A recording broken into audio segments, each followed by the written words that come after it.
All right, hello everyone. Welcome to today's video. My name is Randy Dean, and I am going to walk you through my process to get your office clutter beast under control. How many of you have too many stacks and piles?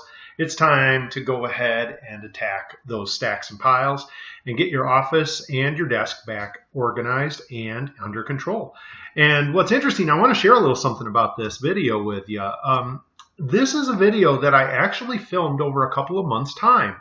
I started it late this summer, and because of my business and personal commitments, I filmed the new snippets just a little bit at a time. Whenever I had a little bit of time to invest in office organization, I put together a video snippet. And then what I've done is I've taken these video snippets, and just this week I finally had time to put them all together. And part of the reason I wanted to share this process with you is because I think it's a process that you could potentially use too. You don't have to do this whole thing at once. You could do bits and pieces at a time and break this up into smaller, manageable little projects, little organizational projects until you get your clutter beast fully tamed. And so just keep that in mind as you're watching this video. I mean, you could certainly do this whole thing all at once, but you could also break it into more manageable parts. And I think I've seen a lot more people have success investing about 15 to 30 minutes or maybe a little bit more per week over a few weeks, because then they can see that progress take place and get that process completed. So let's go ahead and talk to you a little bit about how this happens. Hi everybody, hope your summer's been going well. It's an absolutely beautiful night here in East Lansing, Michigan, and like many of you, I've been having a summer that has been absolutely filled with travel, both client work for the first month of the summer as well as quite a bit of family travel mixed in with client work for the second month of the summer. And like you, or at least many of you, when I get traveling a lot, I tend to get stacked up a little bit with my mail, documents, and other items in my office. And so what I'd like to do for you this month is show you how I can fairly quickly and efficiently get that mess that's on my desk back under control. Now the first and most important thing that you're going to need is a good space to spread out. And like I said, it's an absolutely beautiful night, so I'm going to go use the big open table on my deck tonight, especially since it's not terribly windy. And then you're going to also want to get some critical other supplies. Of course, a few blank manila folders. I might need a few more than that to do exactly what I want to do. Also, if you have them, labels for your folders and folder tabs. As you can see, labels and folder tabs. And also, of course, some hanging file folders, which I have right here. Whoa! So we got hanging file folders. And additionally, maybe just a few envelopes, a pen, a Sharpie, and perhaps most importantly, a pack of sticky notes. Now this is perhaps the most daunting part of this, yet the most critical part. Take a look. I just grabbed every single loose piece of paper in my office and my mail slot, and I just created the grandmother of all piles. And now what I have to do is do my setup. And I'm going to show you what I do. I just basically put everything in a single big pile, and I'm going to try to quickly and efficiently deal with this pile. And let me show you what I do next. Now that I've got my giant stack here, notice, what I'd like you to do is build yourself a series of sticky notes. And these sticky notes are going to help you with sorting through that pile quickly. Now notice the first sticky note is what I call active. And these are for documents and papers that I still need to take an action on. The second sticky note are things just to file. So they don't really need an action, but I need to put them away properly. The third note I recommend for most people is simply trash. Something that needs to go into the classic trash can. The fourth note, shred. And the fifth note is recycle. And with those 5 notes, most people can knock down quite a bit of stuff in their office. Now I have one that's very specific because I'm a small business owner, accounting and receipts, and this is for anything that's going to go right out to my bookkeeper. And then finally I have one more little stack over here, which is very simply this, to read. So that's items to read, and notice how I put if time. Because if something's really important to read, I won't put it in this pile, I'll put it in that active pile. But if you can get this set up, what's going to happen is it's going to make it easy for you to now take this pile and sort it all the way down into its component parts. So I'm going to go ahead and start on that.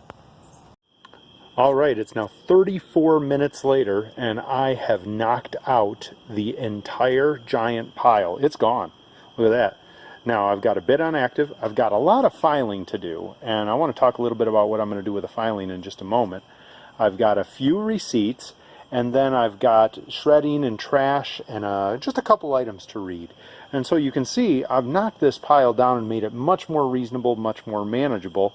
And now I'm going to start the next process. Now what I'm going to do with this file pile, I've got a couple ideas. First thing I want to do is quickly go through the pile and pull out everything that I know I already have a file folder for and get that quickly filed, and then I'll make new folders for whatever's left.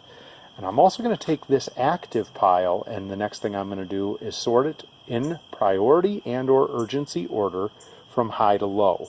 And so I'm going to start working on those couple things, and we'll see where I'm at after I get that done.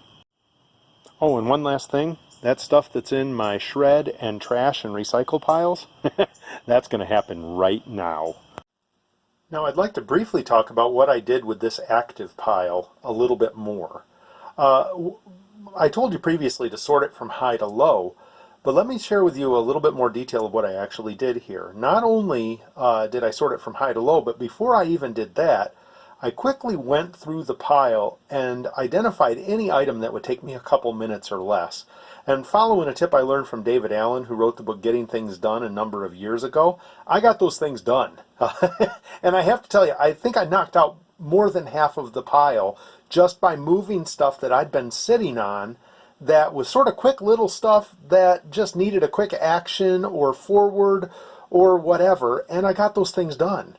So those are done and gone. Then I sorted it from high to low, as we talked about. High importance or urgency on top, low importance or urgency on the bottom. And then I did one more thing, which I encourage everyone to seriously consider. I basically took about the bottom third of the pile. I looked at those items closely, and I asked myself a very serious question. Am I really ever going to do this? And then what I did is I took those items that I was pretty sure were already low importance or low urgency by my own sorting behavior. Remember, I sorted this from most important to least important. I had identified basically the items that weren't very important. And realizing how busy I am, I took several of those items and I literally shredded them, recycled them, and trashed them. I made the executive decision to not do those things, and thus keep my focus on the more important things and get rid of the clutter. I encourage you to do the same thing when you do your active pile. Get rid of the quick little things first, sort it high to low, and then edit the bottom of your pile. Here is the last piece of this effort. This is my to be filed pile. And I'm going to get started on this and I'll let you know how it goes. Okay, so now this is sort of amazing. What I just did with that giant pile I just showed you is basically went through it and put away all of the stuff that I already had existing files created for. So I just spent about an hour just putting away stuff that I already had files. And look at what happened to the size of this pile. It is literally 1/4 of the size of what it previously was.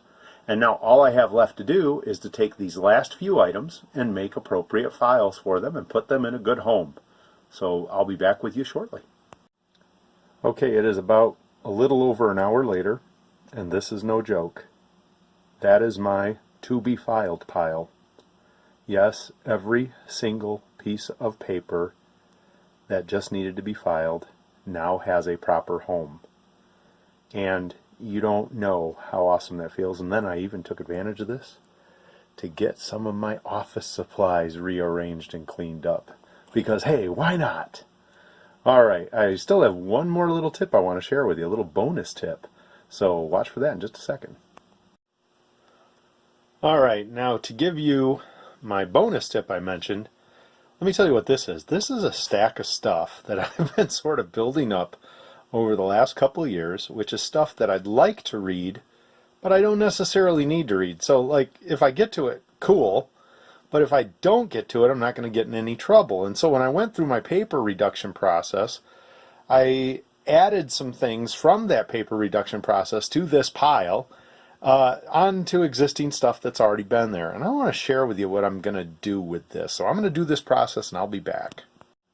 All right, that's no joke. Look at that. That's what that pile's turned into. But let me show you something here. Kept my golf digests the way they are because I was looking in them thinking, you know, I just want to throw these in my bag and read them a little bit when I'm on the airplane. But now let's come over here and show you. Oh my gosh, here's what this is. Here's what this turned into. That right there is my trash pile. And notice it's almost all of those plastic shrink wraps. I wish companies would do what National Geographic is doing now, which is putting them into a paper wrap instead, because that way you can easily recycle, and that's not cool. That's my shred pile. That is my recycle pile, and that right there, that small pile right there, is the articles that I want to read. And now let me tell you what I did. I went through that giant stack of stuff. I went through each and every magazine. Took me about an hour. Each magazine, each article, each newspaper. I pulled out the ones I want to read. And now I'm going to show you what that actually turns into. All right, here's what this is all turned into. That is my single folder of stuff to read if I'd like to read, which will then be moving into my laptop bag whenever I travel so I can take advantage of downtime sitting at the gate and on the airplanes. That is my active pile. Remember how huge that pile was? It is now this. And here's a couple golf digests because I figured I'll throw those in my laptop bag too when I'm not feeling like being productive guy reading productive stuff.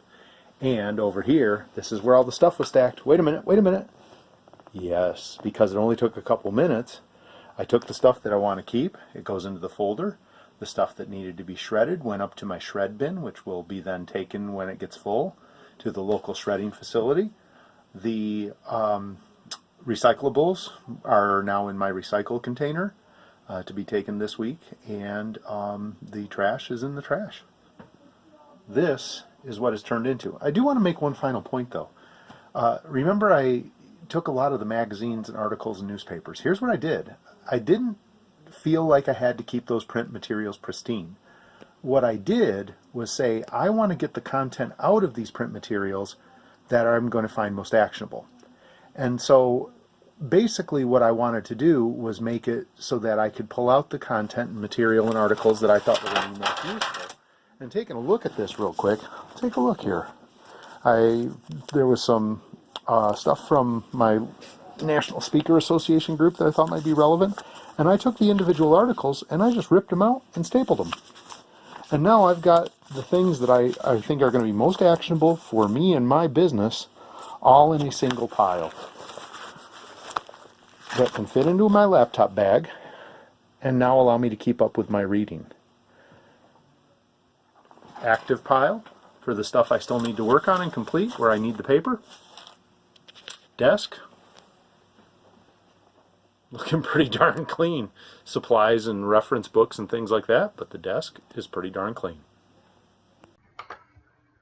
All right, well, thanks for watching today's video. I just want to share with you, this isn't rocket science to get your office cleaned up the way that we've discussed here. Basically, all you need to do is to commit to retaking control. And what that means to commit is you got to have a bit of time set aside and you need to have a plan. And if you can put those two things into action, it'll give you the basics of how to get that office clutter under control. And I will tell you something. This is a plan I haven't done just one time. I've done this every year or two for the last several years because it's normal for stuff to sort of stack up a little bit. But what I don't let happen is let it get to the point to where I lose control. I want to always make sure that I've got my productivity platform in place, my productivity center in place that encompasses my office and my desk. And so if you can make that commitment, then you can make this thing happen. Now, here's a few places you can get a little bit more information, a couple books that I recommend, including my own book. And if you go out onto my website, I have a special ebook deal that's out there when you go under the e-learning tab. Also, I've linked an excerpt from my new book project from the chapter discussing office clutter and distraction. in the comments below. And of course, I do recommend that you check out my other videos for tips on how to better handle your email and other related technology. I want to thank you for your time today. If you'd like to find out a little bit more about my programs, including my full-length streaming and webinar programs, as well as the programs I speak on at conference events, etc., come visit my website, randalldean.com. And if you want to get even more tip sheets, I have a whole series of bonus little PDF articles and tip sheets on time management, email management, Outlook usage, email etiquette, Google usage, smartphone tablet usage. If you'd like to get those, just send me an email at my email address listed here and put YouTube PDF in the subject line. And if you enjoyed this, please subscribe. Thanks.